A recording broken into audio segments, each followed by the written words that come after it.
Romans 16, The Beginning of Trench Warfare by Anonymous. On the next morning, at daybreak, we quitted the trench again in order to rest for 2 days. We went across the fields and took up quarters at Cerny-en-Dormois. We lodged in one of the abandoned houses in the center of the village.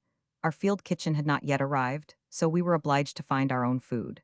Members of the feathered tribe were no longer to be discovered, but if by any chance a chicken showed its head, it was immediately chased by a score of men. No meat being found, we resolved to be vegetarians for the time being, and roamed through the gardens in search of potatoes and vegetables. On that expedition, we discovered an officer's horse tied to a fence. We knew by experience that the saddle bags of officers' horses always concealed something that could be eaten. We were hungry enough and quickly resolved to lead the horse away. We searched him thoroughly under cover and found in the saddle bags quite a larder of fine foodstuffs, butter and lard among them. Then we turned the horse loose and used the captured treasure to prepare a meal, the like of which we had not tasted for a long time. It tasted fine in spite of our guilty conscience. One man made the fire, another peeled the potatoes, etc. pots, and a stove we found in one of the kitchens of the houses in the neighborhood. PG 131. Towards evening, long trains with provisions and endless rows of fresh troops arrived. In long columns, they marched to the front and relieved the exhausted men. Soon the whole place was crowded with soldiers. After a 2 days' rest, we had to take up again the regular night duties of the sapper. Every night we had to visit the position to construct wire entanglements. The noise caused by the ramming in of the posts mostly drew the attention of the French upon us, and thus we suffered losses almost every night. But our rest during the daytime was soon to be put an end to, for the enemy's artillery began to shell the place regularly. Curiously enough, the shelling took place always at definite hours. Thus, at the beginning, every noon from 12 to 2 o'clock, from 50 to 80 shells used to fall in the place. At times the missiles were shrapnel from the field artillery. One got accustomed to it, though soldiers of other arms were killed or wounded daily. Once we were lying at noon in our lodgings when a shrapnel shell exploded in our room, happily without doing any damage. The whole room was filled with dust and smoke, but not one troubled to leave his place. That sort of shooting was repeated almost daily with increasing violence. The remaining inhabitants of the village, mostly old people, were all lodged in a barn for fear of espionage. There they were guarded by soldiers. As the village was being bombarded always at certain hours, the officer in command of the place believed that somebody in the village communicated with the enemy with a hidden telephone. They even went so far as to remove the hands of the church clock, because somebody had seen quite distinctly that the hands of the clock, which was not going, had moved and were pointing to 6 and immediately afterwards to 5. PG 132, of course, the spy that had signaled to the enemy by means of the church clock, could be discovered as little as the man with the concealed telephone. But in order to be quite sure to catch the real culprit, all the civilians were interned in the barn. Those civilian prisoners were provided with food and drink like the soldiers, but like the soldiers, they were also exposed to the daily bombardment, which gradually devastated the whole village. 2 women and a child had already been killed in consequence, and yet the people were not removed. Almost daily, a house burned down at some spot or other in the village, and the shells now began falling at 8 o'clock in the evening. The shells were of a large size. We knew exactly that the first shell arrived punctually at 8 o'clock, and we left the place every night. The whole village became empty, and exactly at 8 o'clock, the first shell came buzzing heavily over to our side. At short intervals, 14 or 16 at the most, but never more, followed it. Those 16 we nicknamed the iron portion. Our opinion was that the gun was sent forward by the French when it became dark, that it fired a few shots, and was then taken to the rear again. When we returned from our walk, as we called that nightly excursion, we had to go to our positions. There we had to perform all imaginable kinds of work. One evening we had to fortify a small farm we had taken from the French the day before. We were to construct machine gun emplacements. The moon was shining fairly brightly. In an adjoining garden there were some fruit trees, an apple tree among them, with some apples still attached to it. A Frenchman had hanged himself on that tree. Though the body must have hung for some days, for it smelled considerably, some of our sappers were eager to get PG 133 the apples. The soldiers took the apples without troubling in the least about the dead man. Near that farm, we used mine throwers for the first time. The instruments we used there were of a very primitive kind. They consisted of a pipe made of strong steel plate and resting on an iron stand. An unexploded shell or shrapnel was filled with dynamite, provided with a fuse and cap, and placed in the tube of the mine thrower.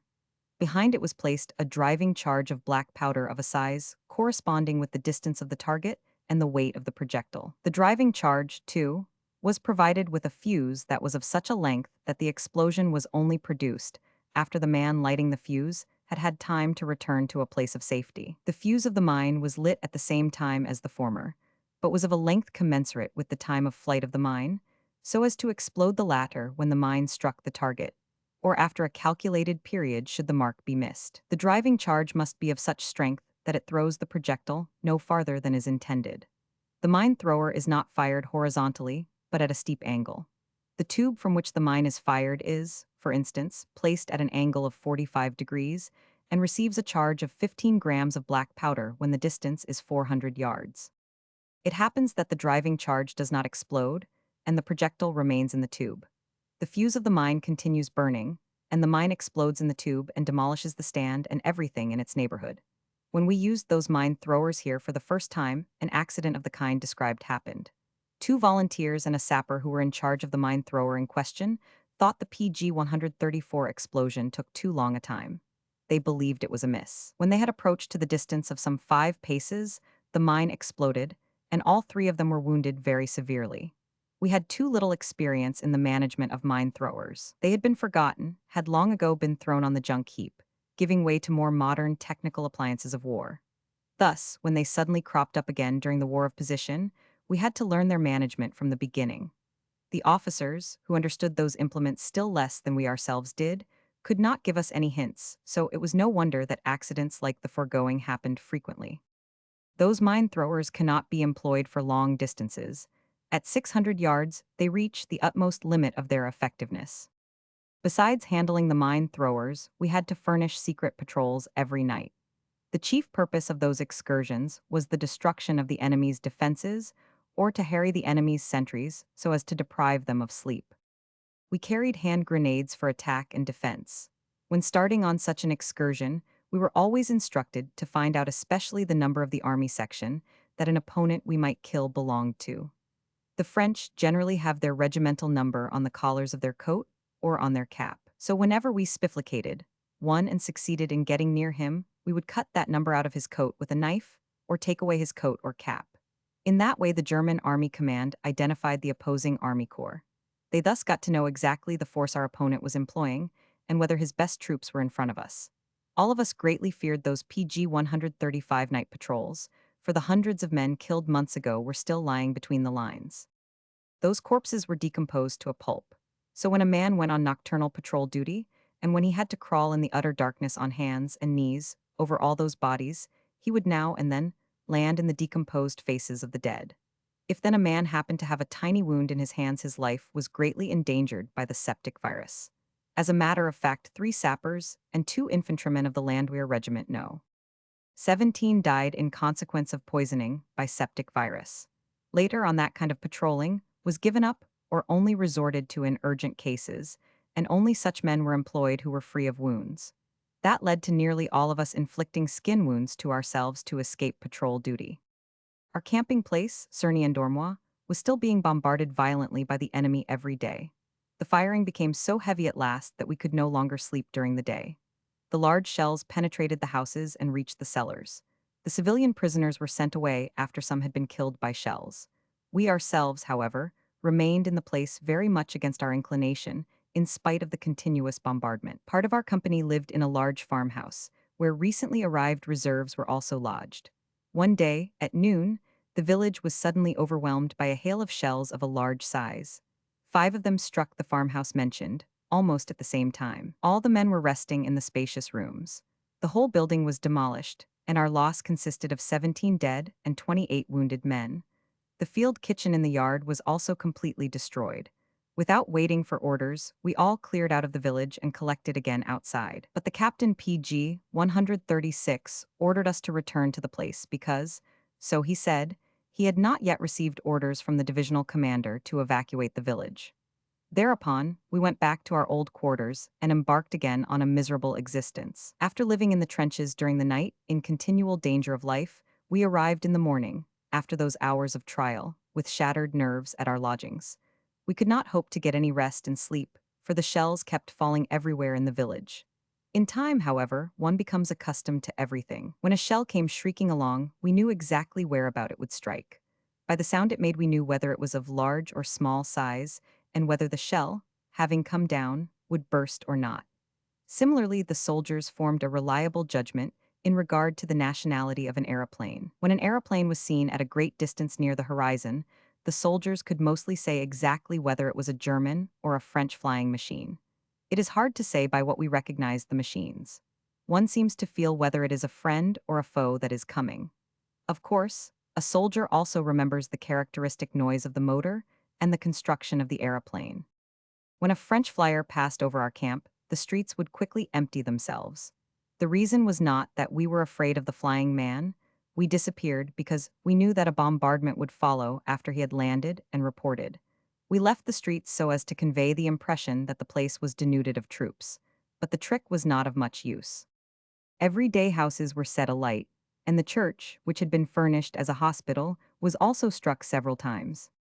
PG 137. Up to that time, it had been comparatively quiet at the front. We had protected our position with wide wire entanglements. Quite a maze of trenches, a thing that defies description, had been constructed.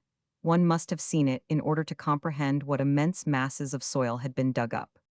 Our principal position consisted of from 6 to 8 trenches, one behind the other, and each provided with strong parapets and barbed wire entanglements. Each trench had been separately fortified. The distance between the various trenches was sometimes 20 yards, sometimes 100 and more, all according to the requirements of the terrain. All those positions were joined by lines of approach. Those connecting roads are not wide, are only used by the relieving troops and for transporting purposes, and are constructed in a way that prevents the enemy from enfilading them. They run in a zigzag course. To the rear of the communication trenches are the shelters of the resting troops, reserves. 2 companies of infantry, for instance, will have to defend in the first trench, a section of the front measuring some 200 yards. One company is always on duty, whilst the other is resting in the rear. However, the company at rest must ever be ready for the firing line, and is likely to be alarmed at any minute for service at a moment's notice should the enemy attack. The company is in telephonic communication with the one doing trench duty. Wherever the country, as on swampy ground, does not permit the construction of several trenches, and the housing of the reserves, the latter are stationed far in the rear, often in the nearest village. In such places, relieving operations, though carried out only at night, are very difficult and almost always accompanied by casualties. PG 138 relief is not brought up at fixed hours, for the enemy must be deceived. But the enemy will be informed of local conditions by his flyers, patrols, or the statements of prisoners, and will keep the country under a continual heavy curtain fire, so that the relieving troops coming up across the open field almost always suffer losses. Food and ammunition are also forwarded at night. The following incident will illustrate the difficulty even one man by himself experiences in approaching such positions. Myself, a sergeant, and 3 others had been ordered on secret patrol duty one night. Towards 10 o'clock, we came upon the line of the curtain fire. We were lying flat on the ground, waiting for a favorable opportunity to cross. However, one shell after the other exploded in front of us, and it would have been madness to attempt to pass at that point. Next to me lay a sapper of my own annual military class. Nothing could be seen of the sergeant and the 2 other privates. On a slight elevation in front of us, we saw in the moonlight the shadowy forms of some persons who were lying flat on the ground like ourselves. We thought it impossible to pass here. My mate, pointing to the shapes before us, said, "There's Sergeant Mertens and the others. I think I'll go up to them and tell him that we had better wait a while until it gets more quiet." "Yes, do so," I replied. He crawled to the place on his hands and knees, and I observed him lying near the others. He returned immediately. The shapes turned out to be 4 dead Frenchmen of the colonial army, who had been there for weeks. He had only seen who they were when he received no answer to his report. The dead thus lay scattered over the whole country. Nothing could be seen of the sergeant and PG 139 the other men, so we seized a favorable opportunity to slip through, surrounded by exploding shells. We could find out nothing about our companions. Our search in the trench was likewise unsuccessful. Nobody could give us the slightest information, though sappers were well known among the infantry, because we had to work at all the points of the front. An hour later, the relieving infantry arrived. They had lost 5 men in breaking through the barrier fire. Our sergeant was among the wounded they brought in. Not a trace was ever found of the 2 other soldiers. Nobody knew what had become of them. Under such and similar conditions, we spent every night outside. We also suffered losses in our camp almost every day. Though reserves from our garrison town had arrived twice already, our company had a fighting strength of only 75 men. But at last we cleared out of the village and were stationed at the village of Baucoville, about a mile and a half to the northeast of Cerny-en-Dormois. Cerny-en-Dormois was gradually shelled to pieces, and when at night we had to go to the trench, we described a wide circle around that formerly flourishing village. At Baucoville, we received the first letters from home by the field post. They had been on their journey for a long, long time and arrived irregularly and in sheaves. But many were returned, marked, addressee killed, addressee missing, wounded. However, many had to be marked, addressee no longer with the army detachment. They could not quite make out the disappearance of many addressees, but many of us had just suspicions about them, and we wished good luck to those missing men in crossing some neutral frontier. The letters we received were dated the first days of PG 140 August, had wandered everywhere, bore the stamps of various field post offices, and, in contrast with the ones we received later on, were still full of enthusiasm. Mothers were not yet begging their sons not to risk their lives in order to gain the Iron Cross, that imploring prayer should arrive later on again and again. It was also at that place that we received the first of those small field post parcels containing cigars and chocolate. After staying some 10 weeks in that part of the country, we were directed to another part of the front. Nobody knew, however, whither we were going to be sent. It was all the same to us. The chance of getting out of the firing line for a few days had such a charm for us that our destination did not concern us in the least. It gave us a wonderful feeling of relief when we left the firing zone on our march to the railroad station at Chalarange. For the first time in a long period, we found ourselves in a state of existence where our lives were not immediately endangered. Even the most far-reaching guns could no longer harm us. A man must have lived through such moments in order to appreciate justly the importance of such a feeling. However much one has got accustomed to being in constant danger of one's life, that danger never ceases to oppress one, to weigh one down. At the station, we got into a train made up of second and third class coaches. The train moved slowly through the beautiful autumnal landscape, and for the first time we got an insight into the life behind the front. All the depots, the railroad crossings and bridges were held by the military. There all the men of the Landsturm were apparently leading quite an easy life, and had made themselves comfortable in the depots and shanties of the roadmen. They all looked well PG 141 nourished and were well clad.